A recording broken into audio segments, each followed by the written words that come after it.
going to make a start, I think, because we sort of mentioned it about 3:15 as a start till roughly about sort of like 4 o'clock. So my name's Tony Spence. I'm the Exhibitions Programme Manager for A Space Arts, based here at God's House Tower and Tower House, which is next door, adjacent through the Crawford Room. I just want to have a show of hands actually on Heritage Open Day. Who's actually from Southampton? Pretty much like everybody then in the audience. So a lot of this then will probably be quite resonant for you. You'll know some of this information already, but hopefully it'll kind of like fill in some of the historical gaps from information that you already know. And also I want to put it into a creative and romantic perspective. So the opening of God's House Tower as an arts and heritage venue marks an important event for the building's 700-year-old history. As for the first time, the GHT story will be told through arts and heritage, and we'll be also providing heritage interpretations next door, live performances, events, talks and workshops, which will unravel the history over the 700 years and also bring us up to date with contemporary takes on the building and its history. Our vision for the exhibitions programme is to share the story through a creative response by artists from the past and in the present. And these will be exhibited within this space, which is the contemporary exhibition space. Currently, you're all pieces of art at the moment. We are a living art piece. And downstairs, which is going to be a collections gallery space, where we can accept temporary exhibitions from the collections in Southampton, Hampshire Cultural Trust and further afield as well. Our first exhibition presents the theme GHT Beside the Sea. And this could be conceived as a bit of an irony actually, because if you look out of the window you can see that God's House Tower is no longer actually beside the sea. It's not like the sea comes right up to, or the waterfront comes right up to the medieval walls anymore. So God's House Tower has actually lost some connection with the sea.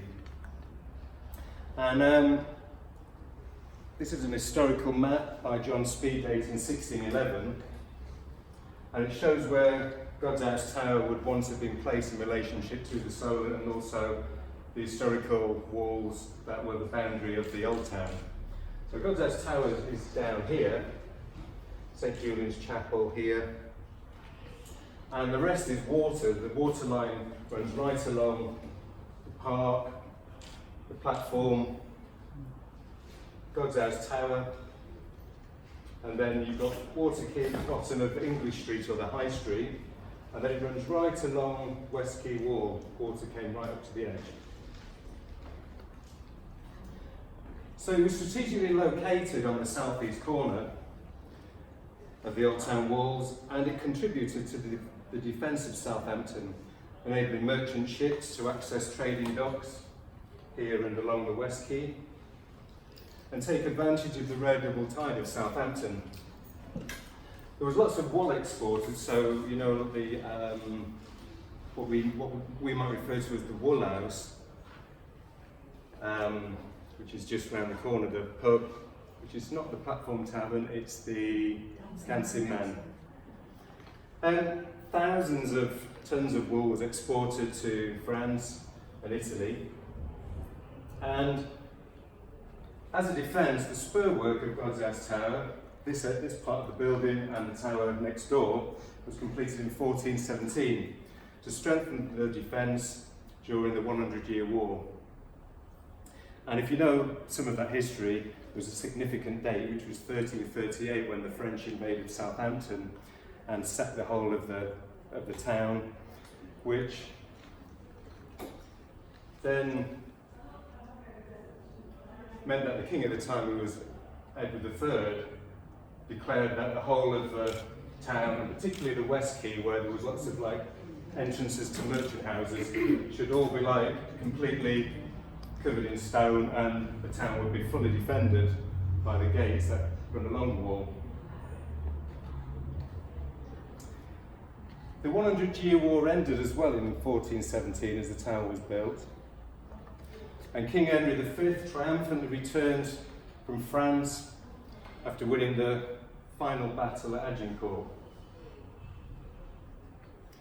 God's Tower is one of the earliest forts built specifically to carry cannon, with 8 gun ports alongside rooftop firing points. You can see in the windows as you walk around the building, the slit windows that have got the round circles at the bottom indicate where the cannons would have been positioned in the building. So you can see those next door and also in this long room here.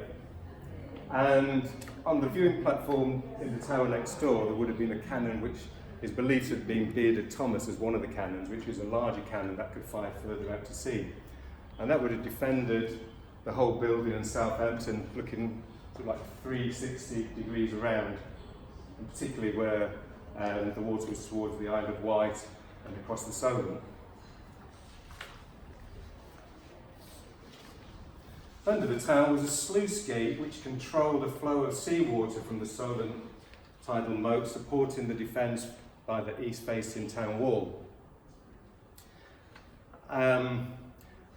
During the excavation or during the building work that happened, some of that was uncovered, and there's some stones just at the side here which were brought upstairs, but those were actually buried into the ground floor, discovering the sluice gate area underneath as an excavation to make sure that the building foundation was safe for further work and for the extension outside. The development of coastal defences by Henry VIII around 1540 along the southern water and the Solent, including Hurst, Calshot, Cowes and Nestor Castle, meant that Southampton was no longer dependent upon God's Towers of fortification, and the building lost its significance as offering protection and defending the gateway to Southampton. The lost connection to the sea is a recurring discussion between residents of Southampton, so you might have had this discussion yourself, and you sense that a lot of the building work around Westgate has meant that the water's receded away and there's less access, except from Mayflower Park. When the boat show is not on, you can kind of walk along a little bit of the waterfront there.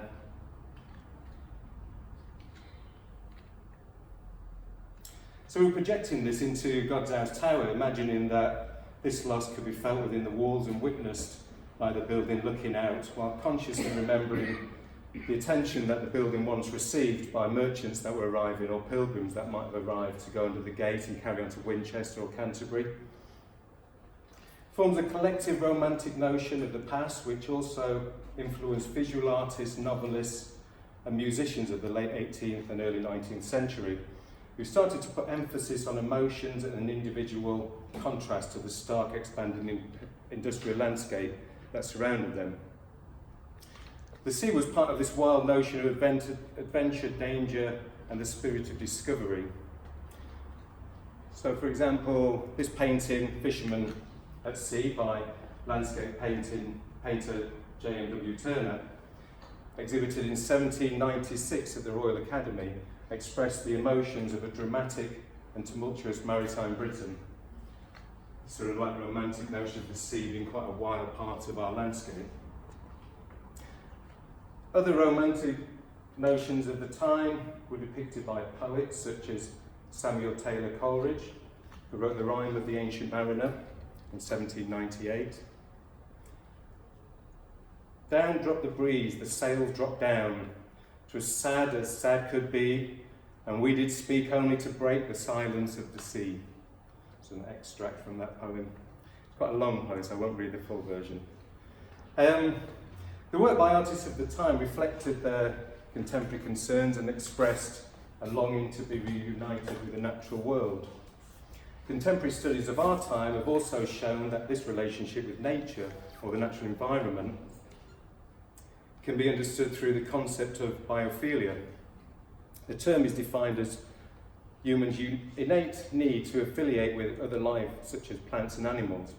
And if any of you have got children, there's this thing that's come out in primary schools called Forest School, where they're giving more children time to explore, the wild parts of woods and actually spend time outside of the classroom, because it's good for our emotional and mental health as well as stimulating creativity.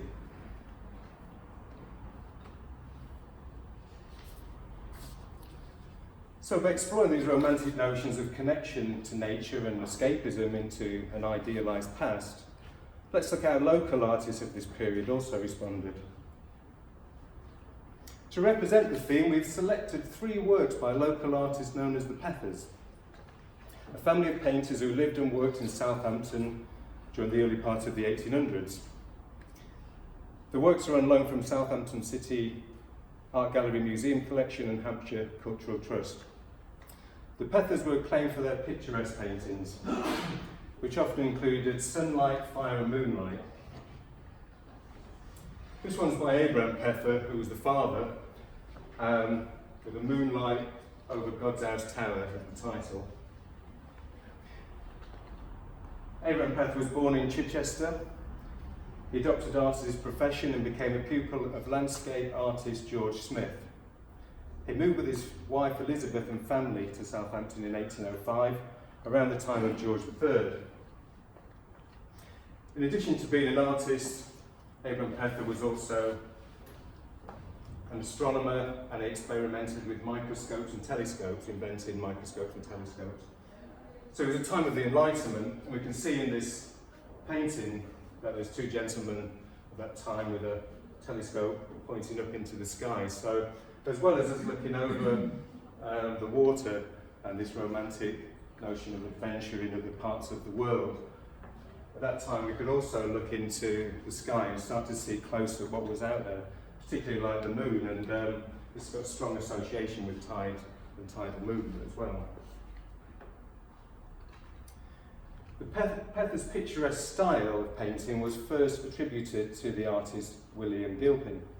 Originally from Cumberland, now Cumbria, he moved to Hampshire to become the vicar of Alder in the New Forest in 1777.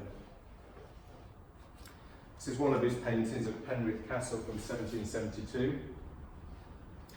And Gilpin travelled extensively throughout Britain in between 1760 and 1770.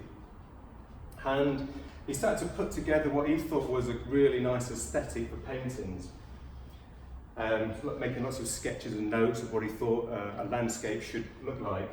So you've got sort of things like, you know, an old building, possibly like a castle or an abbey, and then like a really dark brooding foreground, and then a view of light as you look through the image or the painting. He published a popular essay on print where he defined the picturesque as that kind of beauty which is agreeable in a picture. So he's sort of setting the scene for other painters to start to paint the same, you know, and I think we still carry that sort of emotion through looking at historical paintings or, you know, like romantic scenes of nature, and particularly when there is like a building included as well. Sort of like, you know, my membership of the National Trust always attracts me to go and see some of those old stately homes and walk around the gardens like Mottersfont. So his principles then for creating the aesthetic included this dark foreground, and then as well as having something like an old ruined castle at the side or a fortification or an abbey, it also have this really bright middle distance. So with Abraham Pether, he's included the moon as that object, and then he'd have other things which would be placed just as features, such as a boat or a tree or people, just to add that extra bit of interest. Gilpin's depiction of this idealist nature, or this idealist natural view, was satirised by William Coombs' tour of Dr. Santex in Search of the Picturesque, illustrated by Thomas Rowlandson. So you've got this gentleman who you consider could be one of those artists or, you know, men looking for this perfect image. And as he's looking at the castle and as he's creating this perfect picture and taking notes and the view in the background with the boat, he's neglected to see that there's like slippery rocks, because, you know, when you go somewhere it's not so idealistic if you're going further into the sort of like wild parts of England in forest and by the water line. So Dr. Syntax is tumbling in the water, he's slipped on a rock and he's going to fall into the water. So it's just sort of emphasising that, you know, it's not so picturesque, and actually there's a little bit of danger still involved. I think although there are romantic views, they still hold some of the information about Southampton, some of the paintings like the Peppers. And there's lots of other artists that have paintings now in the Southampton City Art Museum collection. This one's by Tobias Young, Southampton from Bitton, Pear Tree Green, from 1820. And I sort of selected this one because I thought it sort of shows that view from a different angle of possibly like this could be like God's House Tower, and it sort of gives that view of like if you're further away, coming in on a boat as a merchant or as a guest or a pilgrim to Southampton, then you'd sort of, God's House Tower would be one of the first things that you'd see, and it was quite impressive at the time, quite a big building. This paintings, well, this is a close-up of that painting that we just looked at, but it's actually on display at the Tudor House just down the road. So I took this photograph last weekend when there was Heritage Open Days as well, just to kind of get a close-up of some of the detail. So, you know, these buildings possibly weren't God's House Tower, I don't know. There might have been some of those rich merchant houses from the East Indian Company. And I think that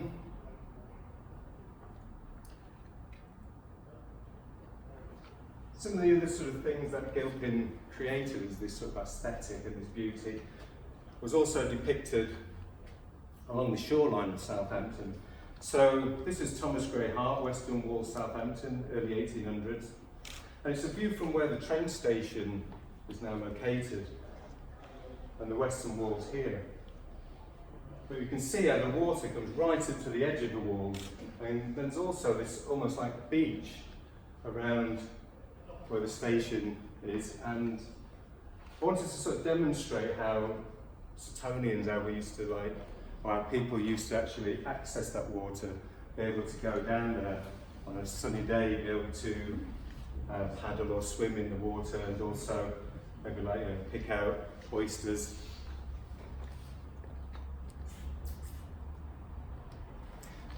This is a painting by Philip Brannan called Bird's Eye View of Southampton. And again, it shows you that sort of coastal bay around from the station, and then all the way along right up to the River Itchen. Philip Brannan used to go up in hot air balloons and sketch an aerial view of Southampton. And then he'd take those sketches and he'd create quite large watercolours which are in the Southampton City Art Gallery collection. Some of them have got romantic views, historical views as well, where you might have some of the Spanish Armada and the English kind of fighting just off the coast. But they're beautiful, well rendered paintings that show parts of our history from an aerial view, which, you know, you wouldn't be able to get to in that time without an hot air balloon.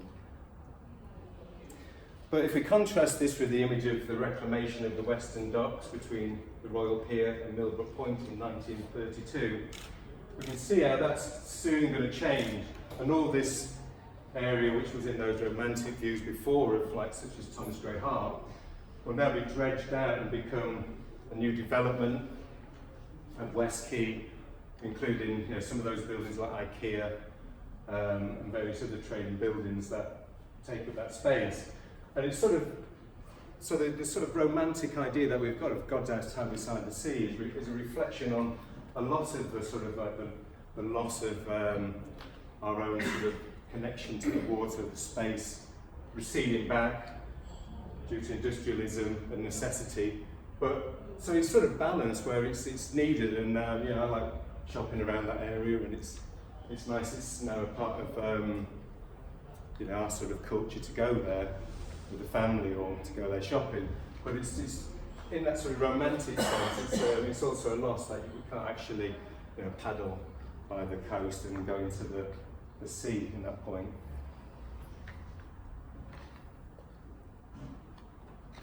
This is an Ordnance Survey map, which shows in blue, shows the edge of the high tide from 1873, with an overlay of recent developments in this sort of lighter blue colour. So this dark blue would have traced the edge. There's still some development here where there was the docks built. God's House Town will be round here. And then you can see this is that area that we've just looked at. That's now developed, and further developments out where the cruise liner terminal is, where we can see the Queen Mary just outside.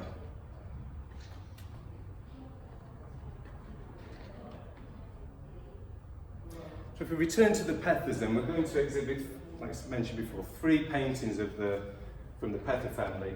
We've looked at Abraham Pether's painting.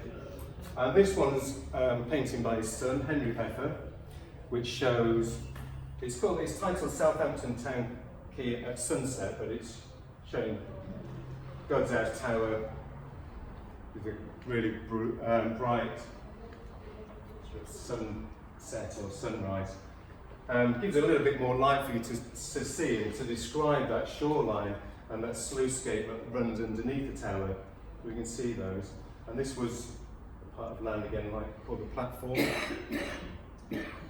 And with some of the other features like people and boats, and there's a gentleman here with some cows, probably taking them to graze over the other side of the bowling green where there was common land. So at the time, residents could take a certain amount of cattle to graze.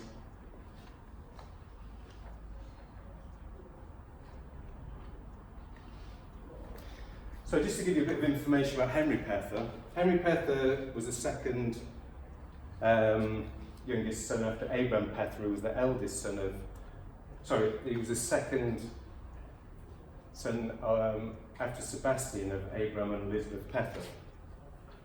And Henry became an artist specialising, much like his father, in these scenes, and also his brother Sebastian, in the moonlight and sunset scenes. He exhibited a view of Carlshot Castle by moonlight at low water at the Royal Academy in 1828.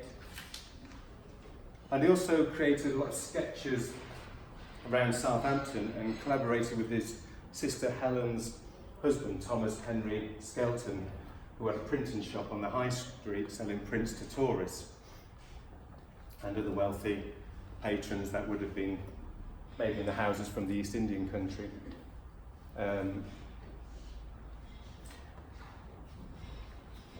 But Henry had quite a remarkable and varied life, as well as being an artist. He was a surveyor, an engineer at the London and Portsmouth Railway Company. He spent time in a debtor's prison in the City of London. So a lot of people at that time, I think, there was a lot of people being imprisoned through debt. This building was used as a prison at one point, and there was a debtor's prison next door. He was granted a patent by Vauxhall Pottery for a machine which cut tiles out of thin layers of clay, and a second patent for inventing a new method of producing ornamental bricks that were manufactured in Kent.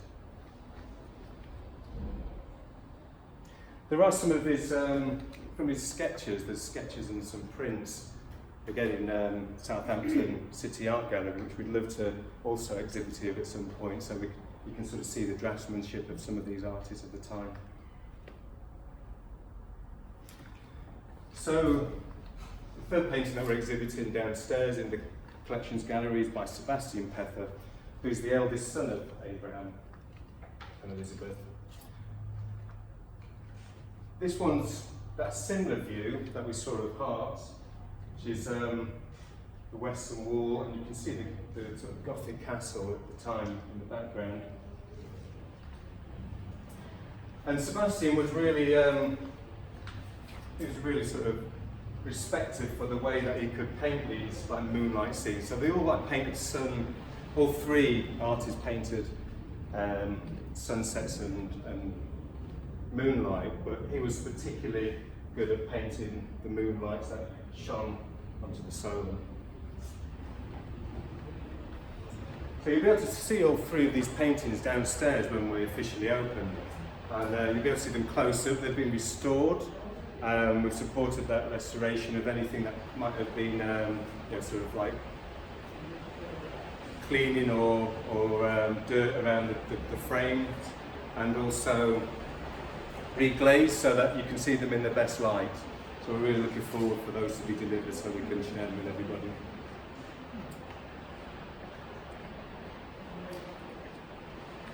At that time as well, they had quite large families. So Sebastian Pether had a large family. Information states they had 15 children.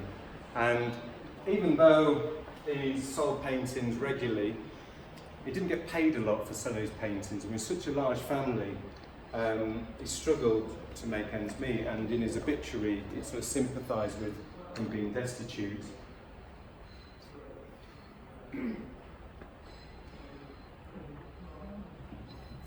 So I just wanted to have a look at some of the other features that you can see if you're actually on the top of the roof of God's House Tower. And this one is from the major expansion that we experienced in the 1800s, and steamboats made it easy for tourists to travel over to the Isle of Wight. But at the time when boats were coming in, if it was like getting to low tide, they had to like wade through a lot of mud and go or get onto smaller boats to get to the waterfront to walk up the steps and to get onto the platform.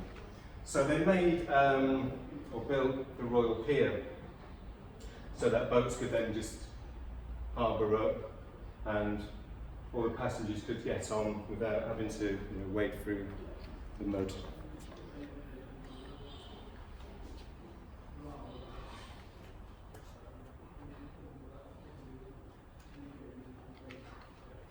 The Southampton Docks Company laid the foundation stone of the docks in 1838 on 200 acres of reclaimed mudland that stretched from the platform to the mount of the River Itchen. The structural and economic development of the docks continued for the next few decades, including the operation of the Royal Mail Steam Packet Company. In the 1850s, God's House Tower began to serve as a storage area for the docklands, and a time signal was erected on the top of the tower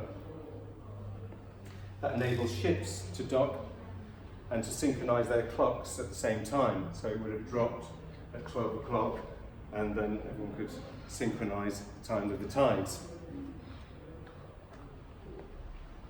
During the First World War, the Southampton docks were used as the main military port for troops leaving to France. And troops who were camped at the Common would have come down the Bargate and would have walked past God's House Tower on their way to the trenches. And in 1923, Southampton had a floating dock which was built in Newcastle upon Tyne. When completed, it was the largest floating dock in the world, and there it is.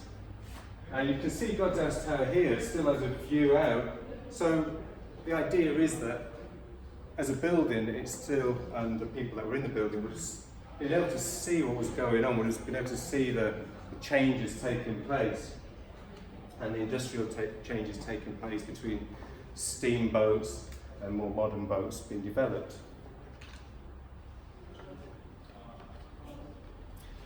So in terms of the contemporary approach to telling a story about all the history,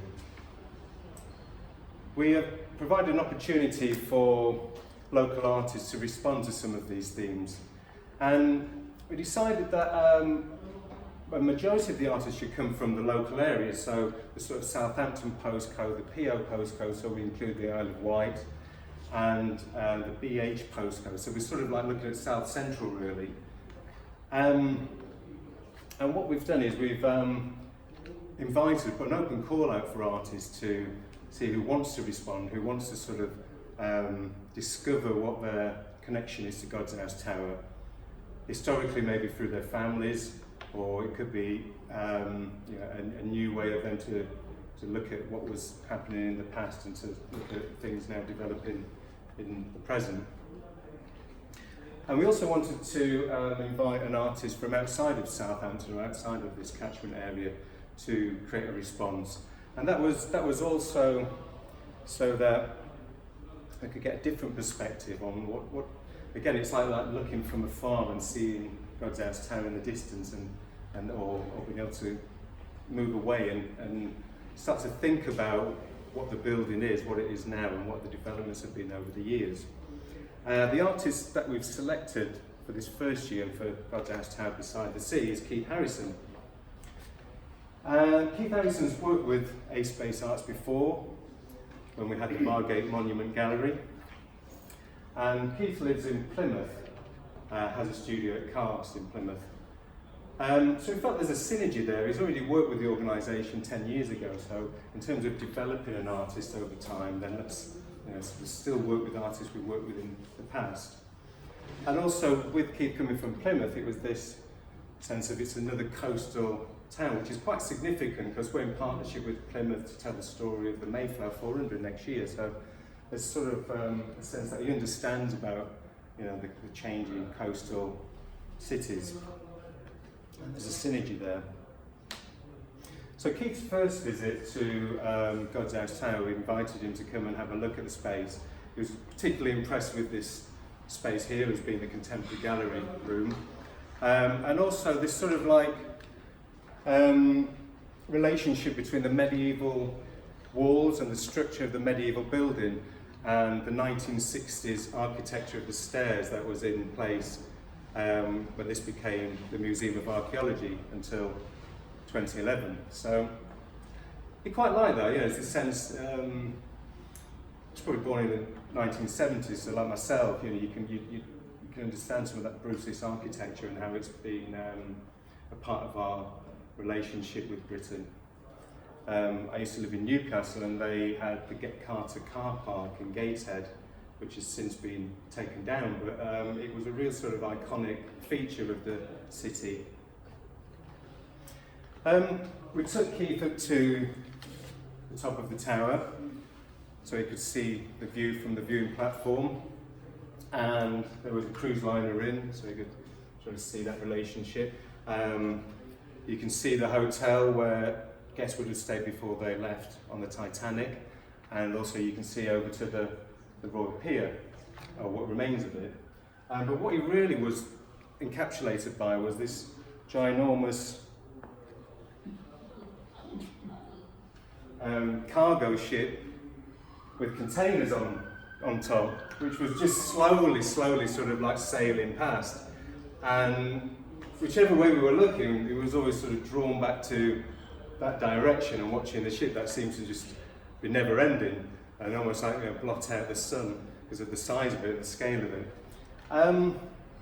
So I think inviting artists to make a response of God's House Tower can be quite intimidating because it's got 700 years of history and where to start.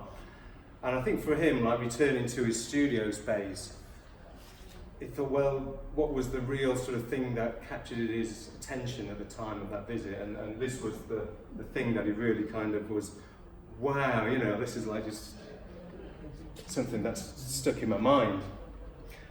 And it's also, it's a relationship that God's House Tower now has when it looks out. When you look out from the building, or if the building could see, you can see what's happened, you can see that development. That development is that Southampton is still a major port within the country, and it exports and imports all over the world. But there's also that sort of relationship that we have where I went round the port actually last Saturday on a bus as part of the Heritage Tour, so I was fortunate to go through on an old bus into Gate 4 and have a look around there, to take some photographs, and then go through Gate 10 where all these sort of containers are stacked, and you can see them like taking them off the ship, and have a look around there. And I was quite amazed at the sort of scale. I really was looking forward to going as well. I really wanted to sort of just see and imagine, because it feels it's a gated sort of space, and rightly so, because of they have to get on with the job. I was quite impressed about how quick the cranes that you can see in the view from the top, how quick they take those containers off the ship onto the floor, and then they're picked up by these are the like vehicles that are like really tall. So there's fork trucks. Yeah, thank you very much. Yeah, really sort of tall fork trucks that pick them up and move them around. It's almost like a sci-fi film. So Keith's idea is to work with this idea of this is now the new Southampton. We've got the Queen Mary in, so you know it's pretty much a report for people going on holiday, for destinations, for adventure, and for then returning, or for other Europeans. Like there's a boat that comes in from Germany on Mondays, and there's lots of tourists that come and have a look around Southampton. And then also these container ships. And the way sort of Keith started working with that, I supplied him with, this is actually a floor map of this space here. And he started to sort of like plan out stacking up these crates that are from Solent Plastics, which is just another company over there. They're all like second-hand crates, so it's nothing that is bought new, but he's worked with this idea before, and so it's a sort of a continuation from what he really reimagines, and particularly representing those containers on the ship.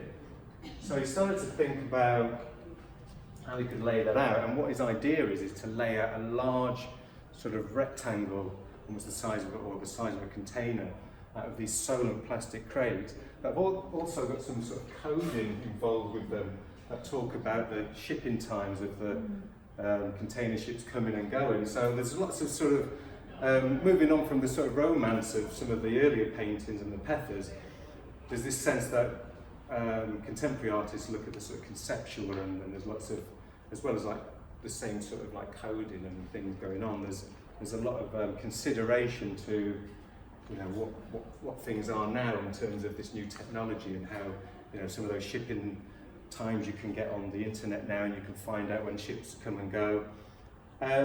One of the things that also stuck in his mind was the foghorns, or some of the sounds that you hear from the ships outside when they leave and when they return. And so these container ships, when they leave, they'll like blast a big sound. And Keith, he studies as a ceramist at the Royal College, so he's interested in material, but his work has developed even since the Bargate Monument Gallery. It's working with sound even more. And he started to create these speakers on the top of crates, 18-inch sort of subwoofer speakers facing upwards with these cones that can emit sound. And he's looking to replicate the sounds of some of those ships outside and bring them inside this building and sort of orchestrate them to go off at certain times. So there's a relationship, and the idea is that this building is still talking to, or like shouting to some of those ships leaving or returning outside. But it used to be part of this gateway into Southampton. Now it's kind of like shouting and saying, I'm still here. So this is like a sketch that he made where there's a moonlight. He's still interested in this relationship with the Pethers as well. And he's interested in Abraham Pethers' Moonlight by God's House Tower as also a source of reference. So what he's planning to do is replicate this object, or this sculpture, with speakers on top, and put some sort of powder inside that is agitated by the sounds of these foghorns, creating a plume of fog. It's almost like this sense that the foghorns are there to warn against fog, and he's creating his own fog.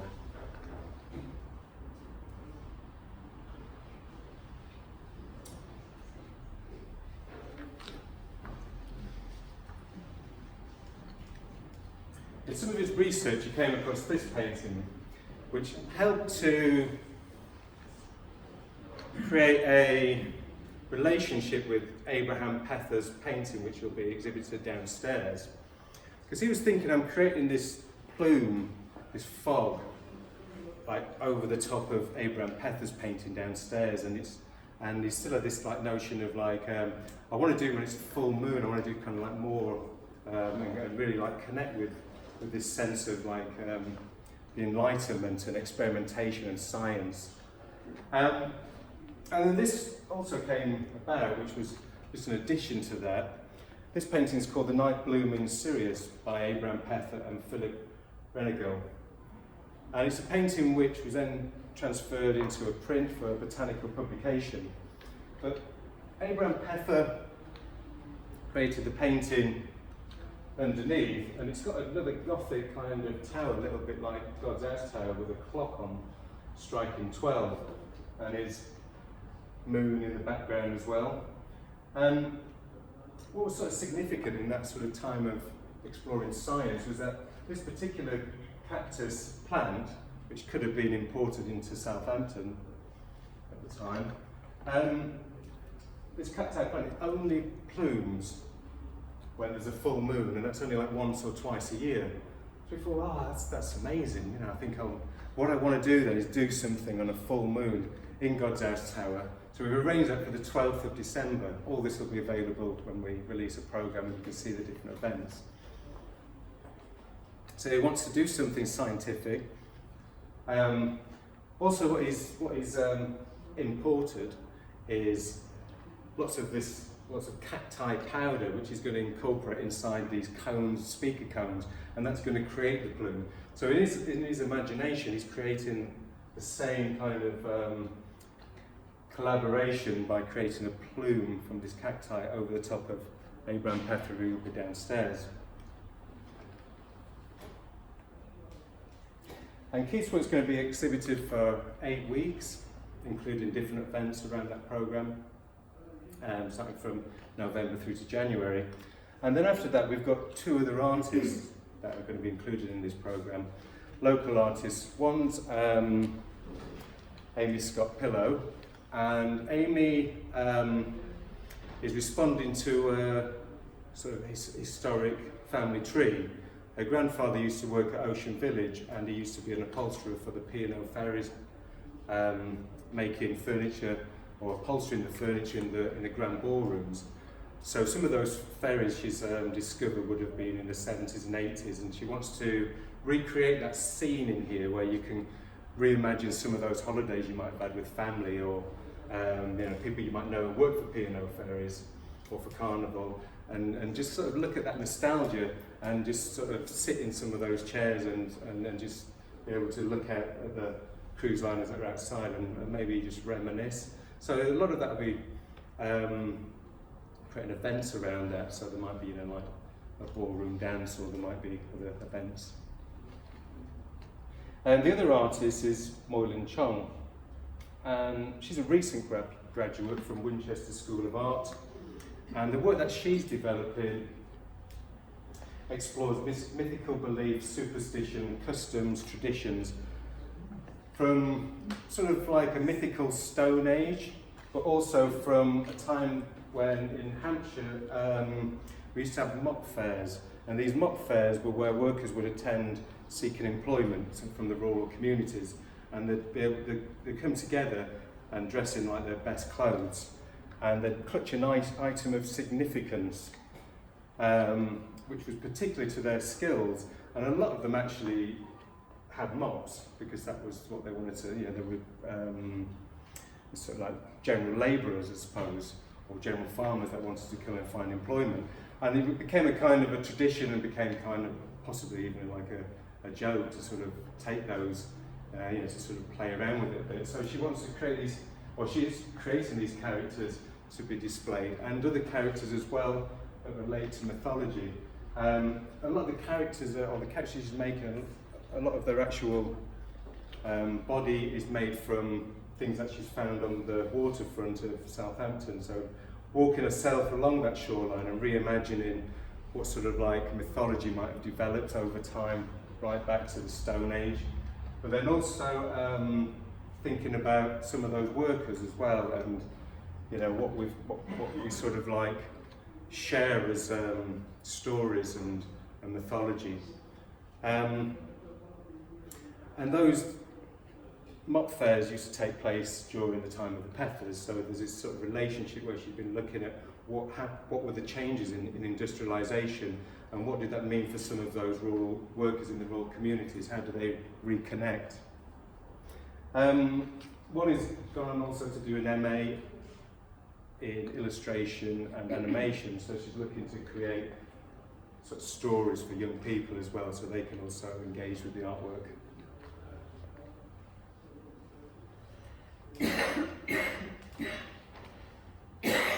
So the full list of artists, these are the first 3 artists that are exhibiting, and that's from November through to March. And we've got another 4 artists that will be exhibiting after March, running through to July. And the full list of artists that we've got exhibited, I can give you the names in case you know them or want to research them. We've got Keith Harrison, Amy Scott Pillow, Maureen Chong, Laura Eldrett, Paul Vivian, Chris Jenkins and Kelly Sinclair. And they're all going to reimagine their own interpretation of what it means, God's House Tower beside the sea. What it means in terms of the building, what it means in terms of the Pethers and that time of that romantic time, that picturesque time, and their sort of contemporary response to what's going on outside the walls now with the reclaiming of the land and also the P&O ferries and the different areas of the port. As well as the artists, the programme aims to reveal God's House Tower and Southampton as a transient port, and to research what the reopening of this building now means to artists and to the people of Southampton. And particularly for the artists, how it might inform their practice in the future. So it's all a sense of research, because like with Keith, there might be some really poignant things that come out of working with us here in God's House Tower that he takes forward for his next piece of work that he develops somewhere else. So I hope you can join us for the full programme, which will include events and talks, and also contribute some of your own stories or opinions to some of those talks that will take place on the theme. We're going to launch a website soon, and also a printed programme, so look out for that, because that'll give you all the different events and things that are taking place, music, like I said, theatre, talks. So that's it for me. Thank you for coming to find out a little bit about God's House Tower and the theme God's House Tower beside the sea.